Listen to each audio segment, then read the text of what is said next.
Título 6 das questões e processos incidentes. Capítulo 1 das questões prejudiciais.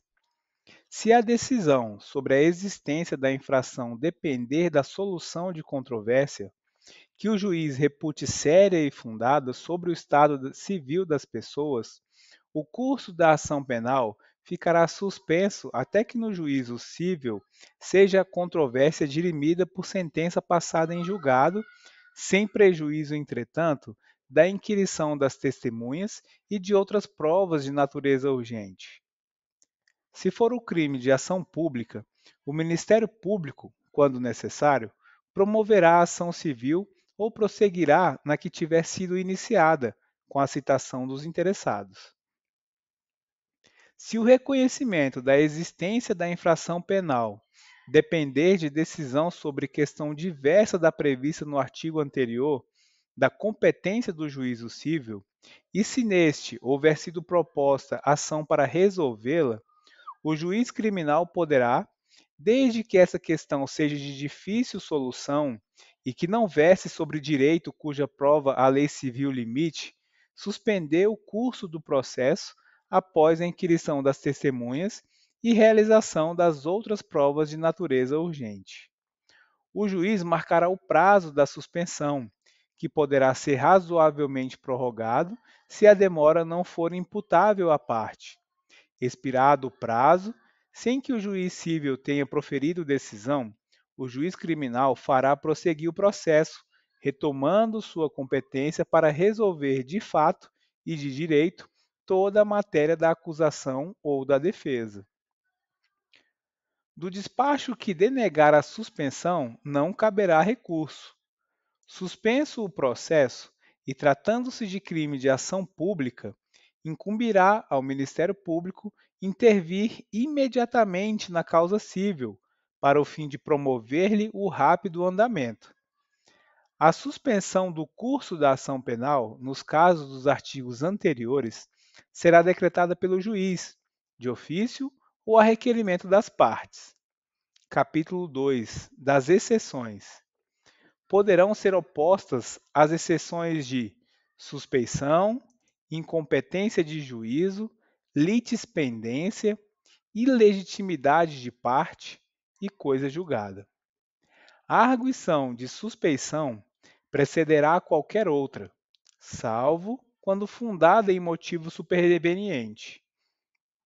O juiz que espontaneamente afirmar suspeição deverá fazê-lo por escrito, declarando o motivo legal e remeterá imediatamente o processo ao seu substituto, intimadas as partes. Quando qualquer das partes pretender recusar o juiz, deverá fazê-lo em petição assinada por ela própria ou por procurador com poderes especiais, aduzindo as suas razões acompanhadas de prova documental ou do rol de testemunhas. Se reconhecer a suspeição, o juiz sustará a marcha do processo, mandará juntar aos autos a petição do recusante com os documentos que a instruam e, por despacho, se declarará suspeito, ordenando a remessa dos autos ao substituto. Não aceitando a suspeição, o juiz mandará autuar em apartado a petição, dará sua resposta dentro de 3 dias, podendo instruí-la de oferecer testemunhas e, em seguida, determinará sejam os autos da exceção remetidos dentro de 24 horas ao juiz ou tribunal a quem competir o julgamento. Reconhecida preliminarmente a relevância da arguição, o juiz ou tribunal, com citação das partes, marcará dia e hora para a inquirição das testemunhas, seguindo-se o julgamento, independentemente de mais alegações. Se a suspeição for de manifesta improcedência, o juiz ou relator a rejeitará liminarmente. Julgada procedente a suspeição, ficarão nulos os atos do processo principal, pagando o juiz as custas no caso de erro inexcusável. Rejeitada, evidenciando-se a malícia do excipiente, a este será imposta a multa de 200 mil réis a 2 contos de réis. Quando a parte contrária reconhecer a procedência da arguição, poderá ser sustado seu requerimento, o processo principal, até que se julgue o incidente da suspeição. No Supremo Tribunal Federal e nos tribunais de apelação, o juiz que se julgar suspeito deverá declará-lo nos autos e, se for revisor, passar o feito ao seu substituto na ordem de precedência, ou, se for relator, apresentar os autos em mesa para nova distribuição. Se não for relator nem revisor, o juiz que houver de dar-se por suspeito deverá fazê-lo verbalmente, na sessão de julgamento, registrando-se na ata a declaração. Se o presidente do tribunal se der por suspeito, competirá ao seu substituto designar dia para o julgamento e presidi-lo. Observar-se-á, quanto à arguição de suspeição pela parte, o disposto nos artigos 98 a 101 no que lhe for aplicável, atendido, se o juiz a reconhecer, o que estabelece esse artigo. A suspeição, não sendo reconhecida, será julgada pelo Tribunal Pleno, funcionando como relator ou presidente. Se o recusado for o presidente do tribunal, o relator será o vice-presidente. Se for arguída a suspeição do órgão do Ministério Público, o juiz, depois de ouvi-lo, decidirá sem recurso, podendo, antes de admitir a produção de provas, no prazo de 3 dias. As partes poderão também arguir de suspeitos os peritos, os intérpretes e os serventuários ou funcionários de justiça, decidindo o juiz, de plano e sem recurso, à vista da matéria alegada e prova imediata. A suspeição dos jurados deverá ser arguída oralmente, decidindo de plano do presidente do tribunal do júri, que a rejeitará se negada pelo recusado, não for imediatamente comprovada, o que tudo constará da ata. Não se poderá opor suspeição às autoridades policiais nos atos do inquérito, mas deverão elas declarar-se suspeitas quando ocorrer motivo legal. A exceção de incompetência do juízo poderá ser oposta verbalmente ou por escrito no prazo de defesa. Se, ouvido o Ministério Público, for aceita a declinatória, o feito será remetido ao juízo competente, onde, ratificados os atos anteriores, o processo prosseguirá. Recusada a incompetência, o juiz continuará no feito, fazendo tomar por termo a declinatória, se for formulada verbalmente. Se em qualquer fase do processo o juiz reconhecer motivo que o torne incompetente, declará-lo-á nos autos, haja ou não alegação da parte, prosseguindo-se na forma do artigo anterior. Nas exceções de litispendência, ilegitimidade de parte e coisa julgada, será observado no que lhes for aplicável o disposto sobre a exceção de incompetência do juízo. Se a parte houver de opor mais de uma dessas exceções, deverá fazê-lo numa só petição ou articulado. A exceção de coisa julgada somente poderá ser oposta em relação ao fato principal, que tiver sido objeto da sentença. As exceções serão processadas em autos apartados e não suspenderão, em regra, o andamento da ação penal. Capítulo 3 das incompatibilidades e impedimentos. O juiz, o órgão do Ministério Público, os serventuários ou funcionários de justiça e os peritos ou intérpretes abster-se-ão de servir no processo quando houver incompatibilidade ou impedimento legal, que declararão nos autos. Se não se der a abstenção à incompatibilidade ou impedimento, poderá ser arguido pelas partes, seguindo-se o processo estabelecido para a execução de suspeição. Capítulo 4 do conflito de jurisdição. As questões atinentes à competência resolver-se-ão não só pela exceção própria, como também pelo conflito positivo ou negativo de jurisdição. Haverá conflito de jurisdição quando duas ou mais autoridades judiciárias se considerarem competentes ou incompetentes para conhecer do mesmo fato criminoso, quando entre elas surgir controvérsia sobre unidade de juízo, junção ou separação de processos. O conflito poderá ser suscitado pela parte interessada, pelos órgãos do Ministério Público junto a qualquer dos juízos em dissídio ou por qualquer dos juízes ou tribunais em causa.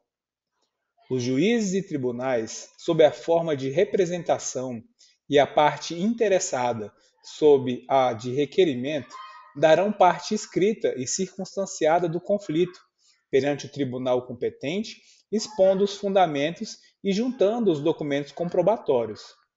Quando negativo o conflito, os juízes e tribunais poderão suscitá-los nos próprios autos do processo. Distribuído o feito, se o conflito for positivo, o relator poderá determinar imediatamente que se suspenda o andamento do processo. Expedida ou não a ordem de suspensão, o relator requisitará informações às autoridades em conflito, remetendo-lhes cópia do requerimento ou representação. As informações serão prestadas no prazo marcado pelo relator. Recebidas as informações, e depois de ouvido o procurador-geral, o conflito será decidido na primeira sessão, salvo se a instrução do feito depender de diligência. Proferida a decisão, as cópias necessárias serão remetidas para a sua execução às autoridades contra as quais tiver sido levantado o conflito ou que o houverem suscitado. O Supremo Tribunal Federal, mediante avocatória, restabelecerá a sua jurisdição, sempre que exercida por qualquer dos juízes ou tribunais inferiores. Capítulo 5. Da restituição das coisas apreendidas. Antes de transitar em julgado a sentença final, as coisas apreendidas não poderão ser restituídas enquanto interessarem ao processo. As coisas a que se referem os artigos 74 e 100 do Código Penal não poderão ser restituídas, mesmo depois de transitar em julgado a sentença final, salvo se pertencerem ao lesado ou a terceiro de boa-fé. A restituição, quando cabível, poderá ser ordenada pela autoridade policial ou juiz, mediante termo nos autos, desde que não exista dúvida quanto ao direito do reclamante. Se duvidoso esse direito, o pedido de restituição autuar-se-á em apartado, assinando-se ao requerente o prazo de 5 dias para a prova. Em tal caso, só o juiz criminal poderá decidir o incidente. O incidente autuar-se-á também em apartado, e só a autoridade judicial o resolverá. Se as coisas forem apreendidas em poder de terceiro de boa-fé, que será intimado para alegar e provar o seu direito, em prazo igual e sucessivo ao do reclamante, tendo um e outro 2 dias para arrazoar. Sobre o pedido de restituição, será sempre ouvido o Ministério Público. Em caso de dúvida sobre quem seja o verdadeiro dono, o juiz remeterá as partes para o juízo cível, ordenando o depósito das coisas em mão de depositário ou do próprio terceiro que as detinha, se for pessoa idônea. Tratando-se de coisas facilmente deterioráveis, serão avaliadas e levadas a leilão público, depositando-se o dinheiro apurado ou entregues ao terceiro que as detinha, se este for pessoa idônea e assinar termo de responsabilidade. No caso de apreensão de coisa adquirida com os proveitos da infração, aplica-se o disposto no artigo 133 e seu parágrafo. Sem prejuízo do disposto no artigo 120, as coisas apreendidas serão alienadas nos termos do disposto do artigo 133 desse Código. Fora dos casos previstos nos artigos anteriores, se dentro do prazo de 90 dias, a contar da data em que transitar em julgado a sentença final condenatória ou absolutória, os objetos apreendidos não forem reclamados ou não pertencerem ao réu, serão vendidos em leilão, depositando-se o saldo à disposição do juízo de ausentes. Os instrumentos do crime, cuja perda em favor da União for decretada, e as coisas confiscadas, de acordo com o disposto no artigo 100 do Código Penal, serão inutilizados ou recolhidos a museu criminal, se houver interesse na sua conservação. Na hipótese de decretação de perdimento de obras de arte ou de outros bens de relevante valor cultural ou artístico, se o crime não tiver vítima determinada, poderá haver destinação dos bens a museus públicos. Capítulo 6 das medidas assecuratórias. Caberá o sequestro dos bens imóveis adquiridos pelo indiciado com os proveitos da infração, ainda que já tenham sido transferidos a terceiro. Para a decretação do sequestro, bastará a existência de indícios veementes da proveniência ilícita dos bens. O juiz, de ofício, a requerimento do Ministério Público ou do ofendido, ou mediante representação da autoridade policial, poderá ordenar o sequestro em qualquer fase do processo ou ainda antes de oferecida a denúncia ou queixa. Realizado o sequestro, o juiz ordenará a sua inscrição no registro de imóveis. O sequestro autuar-se-á em apartado e admitirá embargos de terceiro. O sequestro poderá ainda ser embargado pelo acusado sob o fundamento de não terem os bens sido adquiridos com os proventos da infração, ou pelo terceiro, a quem houverem os bens sido transferidos a título oneroso, sob o fundamento de tê-los adquiridos de boa-fé. Não poderá ser pronunciada decisão nesses embargos antes de passar em julgado a sentença condenatória. O sequestro será levantado se a ação penal não for intentada no prazo de 60 dias, contados da data em que ficar concluída a diligência. O sequestro será levantado ainda se o terceiro a quem tiverem sido transferidos os bens prestar caução que assegure a aplicação do disposto no artigo 742-B, segunda parte do Código Penal, ou se for julgada extinta a punibilidade ou absolvido o réu, por sentença transitada em julgado. Proceder-se-á ao sequestro dos bens móveis se, verificadas as condições previstas no artigo 126, não for cabível a medida regulada no capítulo 11 do título 7 desse livro. Transitada em julgado a sentença condenatória, o juiz de ofício ou a requerimento do interessado ou do Ministério Público determinará a avaliação e a venda dos bens em leilão público, cujo perdimento tenha sido decretado. Do dinheiro apurado será recolhido aos cofres públicos o que não couber ao lesado ou a terceiro de boa-fé. O valor apurado deverá ser recolhido ao Fundo Penitenciário Nacional, exceto se houver previsão diversa em lei especial. O juiz poderá autorizar, constatado o interesse público, a utilização de bem sequestrado, apreendido ou sujeito a qualquer medida assecuratória pelos órgãos de segurança pública previsto no artigo 144 da Constituição Federal, do sistema prisional, do sistema socioeducativo, da Força Nacional de Segurança Pública e do Instituto Geral de Perícia para o desempenho de suas atividades.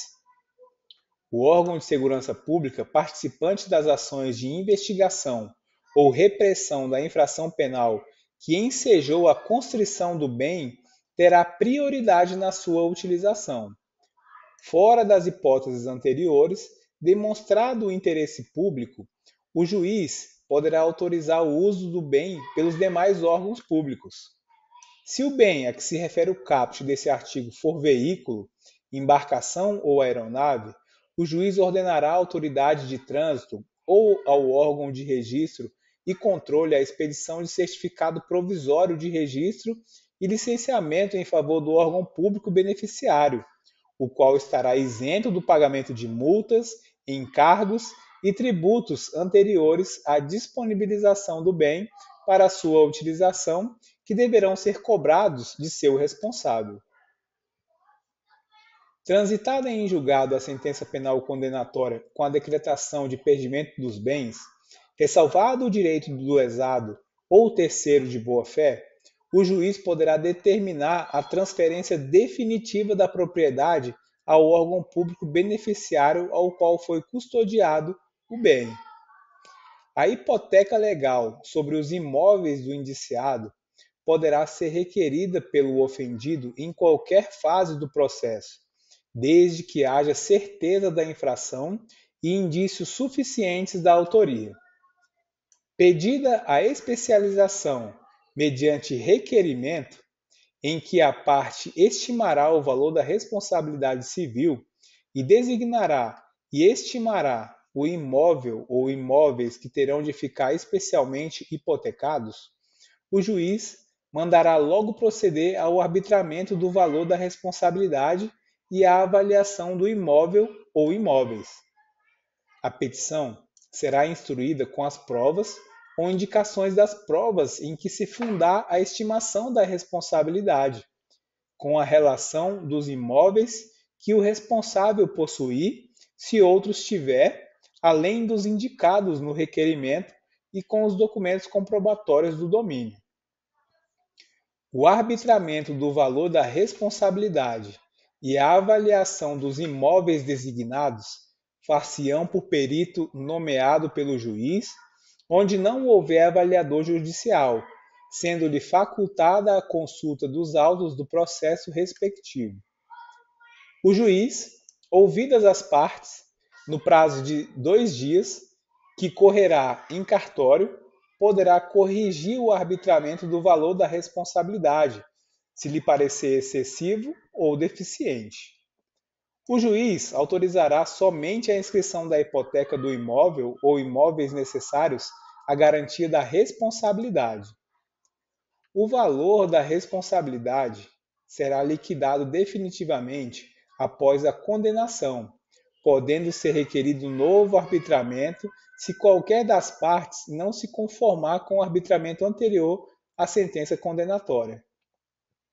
Se o réu oferecer caução suficiente em dinheiro ou em títulos de dívida pública pelo valor de sua cotação em bolsa, o juiz poderá deixar de mandar proceder à inscrição da hipoteca legal. O arresto do imóvel poderá ser decretado de início, revogando-se, porém, se no prazo de 15 dias não for promovido o processo de inscrição da hipoteca legal. Se o responsável não possuir bens imóveis ou os possuir de valor insuficiente, poderão ser arrestados bens móveis suscetíveis de penhora, nos termos em que é facultada a hipoteca legal dos imóveis. Se esses bens forem coisas fungíveis e facilmente deterioráveis, proceder-se-á na forma do parágrafo 5º do artigo 120. Das rendas dos móveis poderão ser fornecidos recursos arbitrados pelo juiz para a manutenção do indiciado e de sua família. O processo de especialização da hipoteca e do arresto correrão em auto apartado. O depósito e a administração dos bens arrestados ficarão sujeitos ao regime do processo civil. As garantias do ressarcimento do dano alcançarão também as despesas processuais e as penas pecuniárias, tendo preferência sobre estas a reparação do dano ao ofendido. O arresto será levantado ou cancelada a hipoteca se, por sentença irrecorrível, o réu for absolvido ou julgada extinta a punibilidade. Caberá ao Ministério Público promover as medidas estabelecidas nos artigos 134 e 137, se houver interesse da Fazenda Pública ou se o ofendido for pobre e o requerer.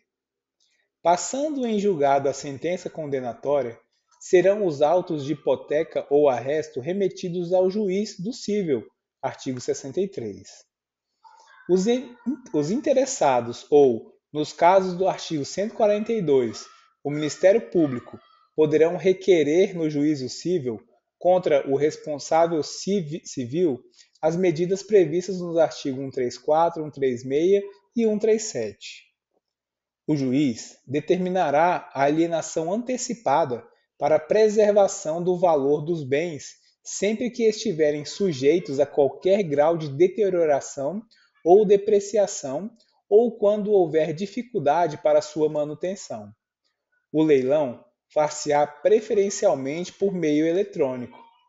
Os bens deverão ser vendidos pelo valor fixado na avaliação judicial ou por valor maior. Não alcançado o valor estipulado pela administração judicial, será realizado um novo leilão em até 10 dias contados da realização do primeiro, podendo os bens ser alienados por valor não inferior a 80% do estipulado na avaliação judicial.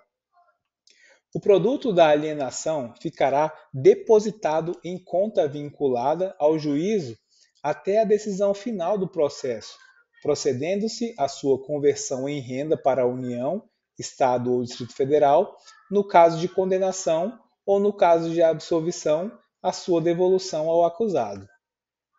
Quando a indisponibilidade recair sobre dinheiro, inclusive moeda estrangeira, títulos, valores mobiliários ou cheques emitidos como ordem de pagamento, o juízo determinará a conversão do numerário apreendido em moeda nacional corrente e o depósito das correspondentes quantias em conta judicial.